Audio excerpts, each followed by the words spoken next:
Is there anything more dangerous in professional sports than a front office operating on the rebound? We need to have a serious, uncomfortable conversation right now. Did the Philadelphia Phillies just panic buy their way into a 3-year nightmare because they got their hearts broken by a shortstop? Welcome back to the channel, everyone. Today, we aren't just looking at a contract. We are dissecting a decision that reeks of desperation and threatens to anchor this franchise's payroll for the foreseeable future. The ink is barely dry on J.T Realmuto's 3-year, $45 million extension, and the buyer's remorse is already setting in faster than a heater down the middle. Let's set the stage properly. The Phillies were all in on Bo Bichette. The momentum was there, the rumors were swirling, and the fan base was ready to embrace a new era. But then, the unthinkable happened. He chose the New York Mets. That sting is fresh. That wound is open. And what did the Phillies do immediately after watching their primary target sign with a division rival? They pivoted. Hard. They turned around and handed a 35-year-old catcher a bag of cash that defies current market logic. This wasn't a calculated long-term strategy. This feels like the classic rebound relationship where you rush into a commitment just to feel secure, ignoring all the red flags waving in your face. The narrative coming out of the front office is about stability and leadership. They'll tell you Realmuto is the BCIB, the best catcher in baseball.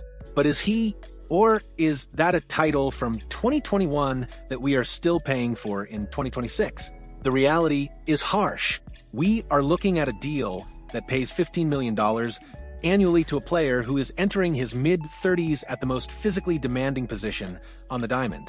This isn't just about money, it's about the opportunity cost. When you tie up that kind of capital in a declining asset immediately after a major free agency loss, you aren't just making a roster move.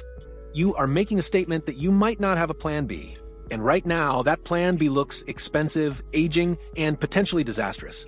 If you think I'm being too harsh, let's look at the cold, hard data provided by the Shredder on MLB Now. For years, this algorithm has been the gold standard for unbiased player evaluation, stripping away the nostalgia and the name recognition to look at pure production.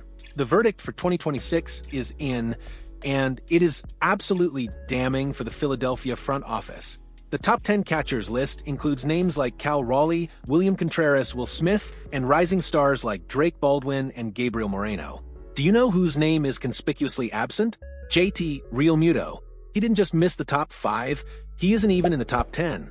Yet he is being paid like he's still the king of the mountain. Let's put this into historical perspective. We have seen this movie before in Philadelphia, haven't we? This city has a painful history of holding onto beloved icons just a little too long, paying for past performance rather than future value. Think back to the Ryan Howard extension years ago, a deal born out of loyalty and fear of losing a star, which ultimately handcuffed the team's ability to build around him as his body broke down. We are flirting with that same dangerous territory here. Catchers age differently than first basemen or designated hitters. Their knees grind down, their bat speed slows, and their pop time, once Realmuto's calling card, inevitably ticks upward. The disparity in value here is staggering. Of the 10 catchers the Shredder ranks ahead of Realmuto, only one, Cal Raleigh, has an average annual value AV equal to or higher than JT's. Raleigh is getting $17.5 million because he is in his prime hitting bombs and controlling the game. Realmuto is getting $15 million AAV, which is more than William Contreras, more than Will Smith, more than Sean Murphy. We are paying a premium price for a luxury sedan that already has 200,000 miles on the odometer. It's not just an overpay, it's a fundamental misreading of the market. The Phillies are paying for the 2022 version of Realmuto in the year 2026, and history tells us that catchers in their age 35 to age 38 seasons rarely, if ever, justify that kind of elite financial commitment. Now, let's dig into the mechanics of why this is a potential catastrophe for the roster construction. This isn't a 1-year, prove-it deal or a 2-year bridge contract. This is 3 years. 3 years. That means J.T Realmuto will be on the books through his age 38 season. Let that sink in. We are locking in $15 million against the luxury tax for a player who will be pushing 40 by the time this contract expires. In the modern MLB, where flexibility is king and the luxury tax thresholds act as a soft cap, this is the kind of contract that becomes an albatross. It limits what the team can do at the trade deadline, It limits who they can pursue in the next free agency cycle. We have to talk about the zombie contract phenomenon. The Phillies are already intimately familiar with this pain. Look at the situations with Taijuan Walker and Nick Castellanos in recent years, contracts that looked okay at signing but turned into unmovable objects that forced the manager to make impossible lineup decisions. Are we setting ourselves up for the exact same scenario in 2027 and 2028? Imagine a scenario where Realmuto's bat speed drops further, his framing metrics decline, and you have a young prospect blocked, or worse, you have to eat millions of dollars just to designate him for assignment. That is the trajectory we are risking here. Furthermore, consider the defensive regression. Realmuto's value was always tied to his athleticism, the Realmutometer, the stolen bases, the ability to throw out runners from his knees. As those physical tools erode, what is left? His pitch calling and intangibles are valuable, sure, but are they worth $15 million a year? Half the fan base is trying to rationalize this as paying for leadership, but the other half sees the writing on the wall.